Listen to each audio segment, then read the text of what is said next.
ಸ್ವರ್ಗ ನೋಡ್ದಂಗೆ ಆಗ್ತದಲ್ಲ. ನಾವೆಲ್ಲೋ ಫಾರಿನ್ ಕಂಟ್ರಿ ಅಂತ ಅಂತೀವಿ ನೋಡಿ. ಒನ್ ವೇ ಮೀನ್ಸ್ ಹೋಗೋದಕ್ಕೊಂದಿದೆ, ಬರೋದಕ್ಕೊಂದು ಟನಲ್ ಇದೆ ನೋಡಿ. ವಾವ್, ಎಂಟ್ರ್ ಆದ್ವಿ. ಓಹೋ ಹೋ ಹೋ, ವೆರಿ ನೈಸ್ ನೋಡಿ, ಸಖತ್ತಾಗಿದೆ.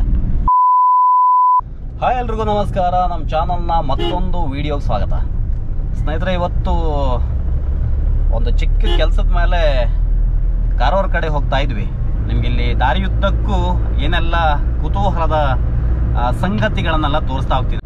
ಒಂದು ಸೀನ್ ಬಂದ್ರೆ ಸರ್, ಇವರು ಮಾರುತಿ ನಾಯ್ಕ್ ಅಂತ, ಐ ಥಿಂಕ್ ಇವ್ರ ಜೊತೆ ಇದು 2ನೇ ವಿಡಿಯೋ.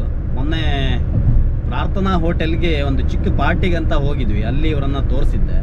ಸ್ನೇಹಿತರೆ, ಈಗ ಸದ್ಯಕ್ಕೆ ಮುರುಡೇಶ್ವರ ದಾಟಿದ್ದೀವಿ. ಇಲ್ಲಿ ಅದ್ಭುತವಾದಂಥ ಸೀನರೀಸ್ ಇದೆ. ಇವತ್ತು ಒಂಚೂರು ಮೋಡ ಇದೆ ನೋಡಿ. ಎಲ್ಲ ಗುಡ್ಡದ ಸಾಲುಗಳು ತುಂಬ ಸುಂದರವಾಗಿ ಕಾಣಿಸ್ತಾ ಇದೆ. ಹೊನ್ನಾವರ ಹತ್ರ ಇದ್ದೀವಿ. ಇಲ್ಲಿಂದ ನೋಡಿ ಒಂದೇ ಸ್ಟ್ರೈಟ್ ರೋಡು, ಆಚೆ ಈಚೆ ಎಲ್ಲ ಈ ಗಾಳಿ ಮರ ಇದೆ. ನಾವು ಗಾಳಿ ಮರ ಅಂತೀವಿ ನಮ್ಮ ಭಾಷೆಯಲ್ಲಿ. ಸ್ಟ್ರೈಟ್ ಆಗಿದೆ ರೋಡು. ಮಧ್ಯದಲ್ಲಿ ಈ NH66 ಅಂದರೆ ನ್ಯಾಷನಲ್ ಹೈವೇ ಪ್ರಾಧಿಕಾರ ಗಿಡಗಳನ್ನು ಬೆಳೆಸಿದೆ, ಹೂ ಗಿಡಗಳನ್ನು. ಅದು ದೊಡ್ಡಾದ್ಮೇಲಂತೂ ತುಂಬ ಸುಂದರವಾಗಿ ಕಾಣಿಸುತ್ತೆ. ಈಗ ಸದ್ಯಕ್ಕೆ ಚಿಕ್ಕದಿದೆ, ಈಗಷ್ಟೇ ಹೂಗಾಗೋ ಸ್ಟಾರ್ಟ್ ಆಗಿದೆ ನೋಡಿ. ಎಷ್ಟು ಸ್ಟ್ರೈಟ್ ಆಗಿದೆ ಅಂತ. ಆಲ್ಮೋಸ್ಟ್ ಐ ಥಿಂಕ್ ಒಂದು 2-3 ಕಿಲೋಮೀಟ್ರ್ ಇದೆ ಅಂತ ಅನ್ಕೋತೀನಿ ನೋಡಿ. ಇವತ್ತಂತೂ ಆಕಾಶ ಶುಭ್ರವಾಗಿದೆ, ನೀಲಿಯಾಗಿ. ಇದು ಕಾಸರಗೋಡು. ಇದು ಒಂದು ಕಡೆ ಈಕೋ ಬೀಚ್ ಇದೆ, ಇನ್ನೊಂದು ಕಡೆ ನಿಮಗೆ ಕಾಂಡ್ಲಾ ನಡಿಗೆ ಸಿಗತ್ತೆ. ಒಟ್ಟಿನಲ್ಲಿ ಹೊನ್ನಾವರದ ಪ್ರವಾಸೋದ್ಯಮ ತುಂಬ ಅದ್ಭುತವಾಗಿ ಡೆವಲಪ್ಮೆಂಟ್ ಆಗ್ತಾ ಇದೆ ನೋಡಿ. ಈಗ ಶರಾವತಿ ಬ್ರಿಡ್ಜ್ ಬರುತ್ತೆ, ತುಂಬ ಉದ್ದನೆಯ ಬ್ರಿಡ್ಜ್. ಇಲ್ಲಿಂದ ಸ್ಟಾರ್ಟ್ ಆಗುತ್ತೆ ನೋಡಿ. ಇದು ಶರಾವತಿ ಬ್ರಿಡ್ಜ್, ಇದು ಹಳೆ ಬ್ರಿಡ್ಜ್, ಇದು ಆಚೆ ಇರೋದು. ಈಗ ನಾವೀಗ ಹೋಗ್ತಾ ಇರೋದು ಹೊಸ ಬ್ರಿಡ್ಜಲ್ಲಿ. ಈಚೆ ಕಡೆ ನಿಮಗೆ ಶರಾವತಿ ನದಿ ಅರಬ್ಬಿ ಸಮುದ್ರಕ್ಕೆ ಕೂಡುವಂಥ ಅಳಿವೆ ಬಾಗಿಲು ಕಾಣಿಸುತ್ತೆ. ಈಗ ಹೊನ್ನಾವರ ಸರ್ಕಲ್ಗೆ ಎಂಟ್ರಿ ಆದ್ವಿ. ಇಲ್ಲಿ ಮಾತ್ರ ರೋಡ್ ಇನ್ನೂ ಕಾಮಗಾರಿ ಪೂರ್ಣಗೊಳ್ಳೇ ಇಲ್ಲ. ನಿಮ್ಗೆ ಇಲ್ಲಿ ಅವತ್ತಿನ ಕಾಲದಾಗ ಏನು ರೋಡ್ ಇತ್ತು ಅದೇ ರೋಡ್ ಇದೆ, ಒಂದು 10 ವರ್ಷದ ಹಿಂದೆ. ಇದು ಸಿಟಿ ಆಗಿರೋ ಕಾರಣಕ್ಕೆ ಐ ಥಿಂಕ್ ಇನ್ನೂ ನ್ಯಾಷನಲ್ ಹೈವೇ ಪ್ರಾಧಿಕಾರಕ್ಕೆ ಅದನ್ನು ಅಕ್ವೈರ್ ಮಾಡ್ಕೊಳ್ಳೋಕೆ ಆಗಲಿಲ್ಲ ಅಂತ ಕಾಣಿಸುತ್ತೆ. ಆಲ್ಮೋಸ್ಟ್ ಈ NH66 ಎಲ್ಲ ಕಡೆನೂ ಪೂರ್ಣ ಆಗಿದೆ. ಕೆಲವೊಂದು ಕಡೆ ಮಾತ್ರ ಈ ಥರ ರೋಡ್ ಆಗೋದು ಬಾಕಿ ಇದೆ. ಅದು ಸಿಟಿ ಒಳಗಡೆ ಬಾಕಿ ಇರೋದು ತುಂಬ ಕೆಟ್ಟದಾಗಿ ಕಾಣಿಸುತ್ತೆ. ನಿಮ್ಮ ಭಟ್ಕಳಕ್ಕೆ ಹೋದ್ರೂ ಅಲ್ಲೂ ಹಾಗೆ ಇದೆ.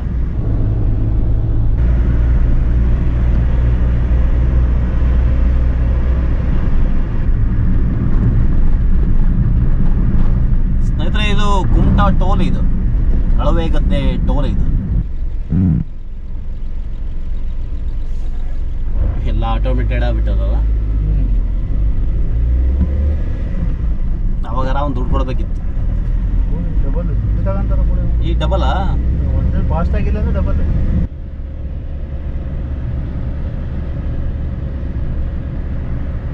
ಭಟ್ಕಳದಿಂದ ಹೊನ್ನಾವರಕ್ಕೆ ಒಂದು 38 ಕಿಲೋಮೀಟರ್ ದೂರ ಆಗುತ್ತೆ. ಆದರೆ ಹೊನ್ನಾವರ ಮತ್ತು ಕುಮಟಾ ಇದೆಯಲ್ಲ, ಇದು ಒಂಥರ ಹತ್ತತ್ರ ಇರುವಂಥ ಸಿಟಿಗಳು, ತಾಲೂಕಾ ಕೇಂದ್ರ.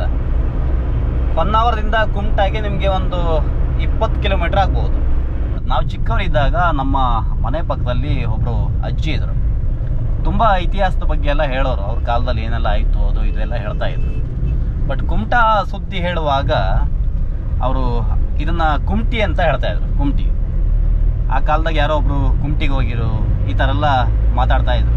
ಎಲ್ಲ ಬದಲಾವಣೆಗಳಾಗಿದೆ. ಮುಂಚೆ ಇದು ಲೆಫ್ಟಲ್ಲಿ ಬಸ್ ಸ್ಟ್ಯಾಂಡ್ ಇತ್ತು ಇಲ್ಲೇ ಹತ್ರ, ಬಟ್ ಇವಾಗ ರೈಟ್ ಸೈಡಲ್ಲಿ ಬಸ್ ಸ್ಟ್ಯಾಂಡ್ ಆಗಿದೆ ಅಂತೆ. ಸ್ನೇಹಿತರೆ, ಇದು ನೋಡಿ ಅಘನಾಶಿನಿ ಬ್ರಿಡ್ಜ್. ಇದು ಅಘನಾಶಿನಿ ನದಿ. ಇದು ಈ ಭಾಗದಲ್ಲಿ ಪ್ರಮುಖ ನದಿ ಅಂತ ಹೇಳ್ಬೋದು.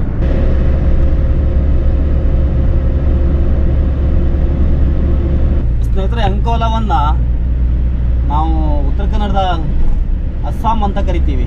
ಇದು ಈ ಲೊಕೇಶನ್ ನೋಡ್ರೆ ಗೊತ್ತಾಗತ್ತೆ ನಿಮ್ಗೆ ನೋಡಿ. ಎಲ್ಲ ಕಡೆ ಬೆಟ್ಟ ಗುಡ್ಡಗಳ ಶಾಲ್ ಇದೆ. ಒಂಥರ ಹಸಿರಾಗಿದೆ, ಹಚ್ಚ ಹಸಿರು. ಅಷ್ಟು ಪ್ರಾಕೃತಿಕವಾಗಿ ಅತ್ಯಂತ ಸಂಪತ್ಭರಿತವಾದಂಥ ಒಂದು ತಾಲೂಕು ಅಂತ ಹೇಳಿದ್ರೆ ಈ ಅಂಕೋಲ. ಮತ್ತಿಲ್ಲಿ ಇದು ಸಖತ್ ವೈವಿಧ್ಯತೆಯಿಂದ ಕೂಡಿದೆ, ಮತ್ತೆ ಹಳ್ಳಿಗಳು ಜಾಸ್ತಿ ಇದೆ. ಗಂಗಾವಳಿನ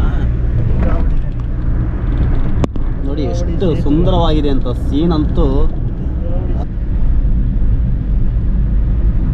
ಏನು ಲೊಕೇಶನ್ ನೋಡಿ, ಇದು ಸಖತ್ತಾಗಿದೆ. ಸ್ನೇಹಿತರೆ ನೋಡಿ, ಅಂಕೋಲ ಎಂಟ್ರಿ ಆದ ತಕ್ಷಣ ಮಳೆ ಪ್ರಾರಂಭ ಆಯಿತು.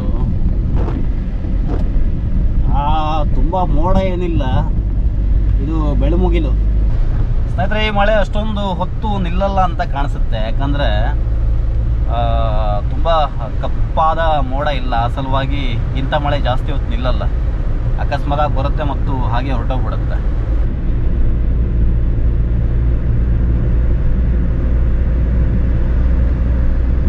ಇಷ್ಟೆಲ್ಲ ಸುಂದರವಾಗಿದೆಯಾ ಅಂಕೋಲ ಅಂತ ಅನಿಸ್ತಾ ಇದೆ.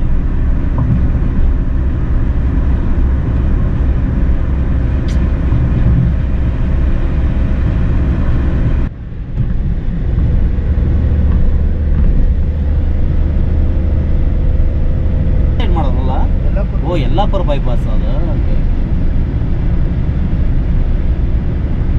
ಸ್ನೇಹಿತರೆ ಈಗ ನಾವು ಪ್ರಯಾಣ ಸ್ಟಾರ್ಟ್ ಮಾಡಿ 1.25 ತಾಸಾಯಿತು. ಈಗ ಸದ್ಯಕ್ಕೆ ನಾವು ಅಂಕೋಲದಲ್ಲಿದ್ದೇವೆ. ನಾನು ನಿಜವಾಗ್ಲೂ ಅತ್ಯಂತ ಖುಷಿ ಕೊಟ್ಟಿದ್ದು ಅಂಕೋಲ ಪರಿಸರ ತುಂಬ ಅದ್ಭುತವಾಗಿದೆ, ಬೆಟ್ಟಗಳ ಸಾಲು. ಈಗ ಸದ್ಯಕ್ಕೆ ನಾವು ಅಂಕೋಲ ಟೋಲ್ ಹತ್ರ ಇದ್ದೀವಿ. ಆ ಬೆಟ್ಟನೂ ಸಕ್ಕತ್ತಾಗಿದೆ ಅಲ್ಲ.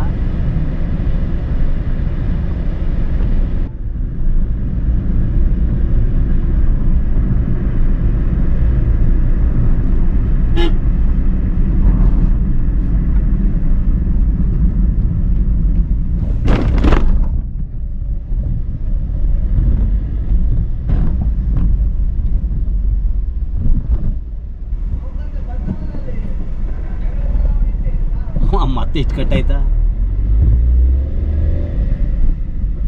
ಎಂತ ಗುಡ್ಡ ಮಾರ್ರ ಶಿವ.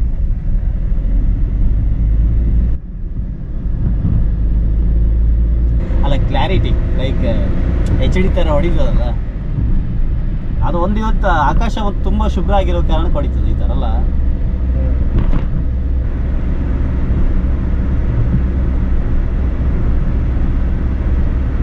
ಅಯ್ಯೋ ಕಡೆಗೆ ಹಂಗಾದ್ರೆ ಅತಿ ಅಂತ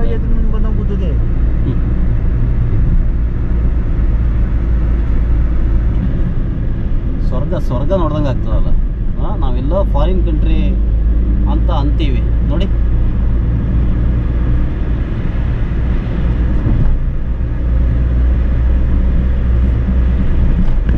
ಎಂತ ಲೊಕೇಶನ್ ಅವ್ರದಲ್ಲ ಆ ಮನೆ. ಕಾರವಾರ ಹತ್ರ ಬಂದ್ರೆ ಈಗ ಅದು ನಾವು ಅಂಕೋಲದಾಗ ಅವರಲ್ಲ.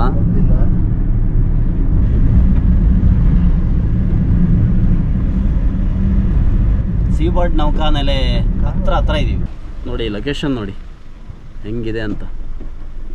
ಒಂಚೂರು ಮುಂದೆ ದೂರದಲ್ಲಿ ನಿಮಗೆ ಸಮುದ್ರ ಕಾಣಿಸ್ತಾ ಇದೆ, ಅಲ್ಲೇ ಸೀಬರ್ಡ್ ನೌಕಾನೆಲೆ ಇರೋದು.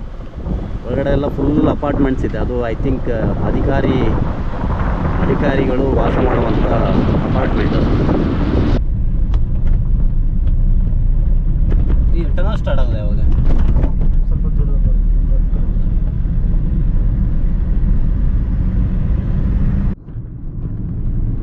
ಒಳ್ಳೆ ಮುಂಬೈ ಥರ ಆಗಿದೆ ಅಲ್ಲ ಅದಷ್ಟು ಜಾಗ.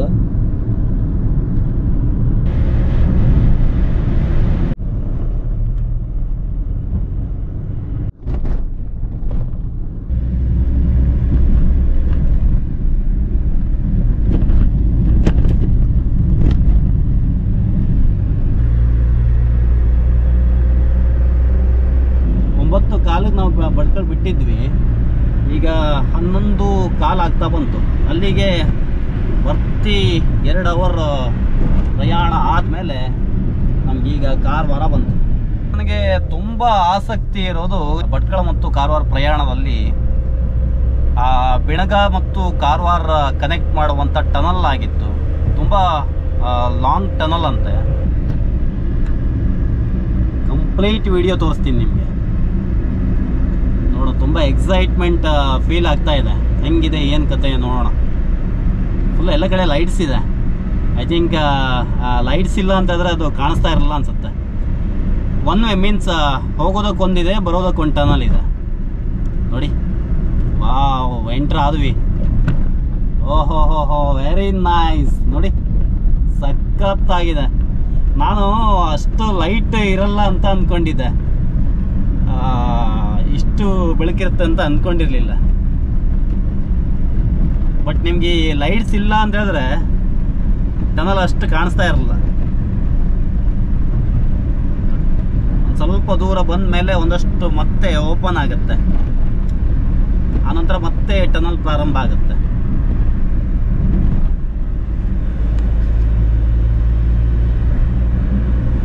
ನಿಜವಾಗ್ಲೂ ಈ ಟನಲಲ್ಲಿ ಪ್ರಯಾಣ ಮಾಡೋದು ಒಂದು ಅದ್ಭುತ ಅನುಭವ ಅಂತ ಹೇಳ್ಬೋದು.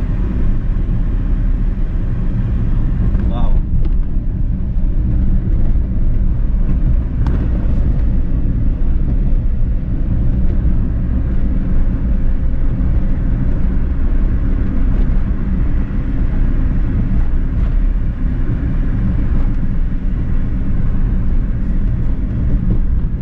ಇಲ್ಲಿಗೆ ಟನಲ್ ಎಂಡ್ ಆಯ್ತು ಸ್ನೇಹಿತರೆ. ಇದು ನಮ್ಮ ಭಟ್ಕಳ ಟು ಕಾರವಾರ ಪ್ರಯಾಣ ಆಗಿತ್ತು ಸ್ನೇಹಿತರೆ. ಈ ಒಂದು ವಿಡಿಯೋ ನಿಮ್ಗೆ ಇಷ್ಟ ಆಗಿದ್ದಲ್ಲಿ ಲೈಕ್ ಮಾಡಿ, ಶೇರ್ ಮಾಡಿ, ಹಾಗೆ ಕಮೆಂಟ್ ಮಾಡಿ. ಜೊತೆಗೆ ನಮ್ಮ ಚಾನಲನ್ನು ಸಬ್ಸ್ಕ್ರೈಬ್ ಮಾಡೋದನ್ನು ಕೂಡ ಮರಿಬೇಡಿ ಅಂತ ಹೇಳ್ತಾ ಧನ್ಯವಾದಗಳು.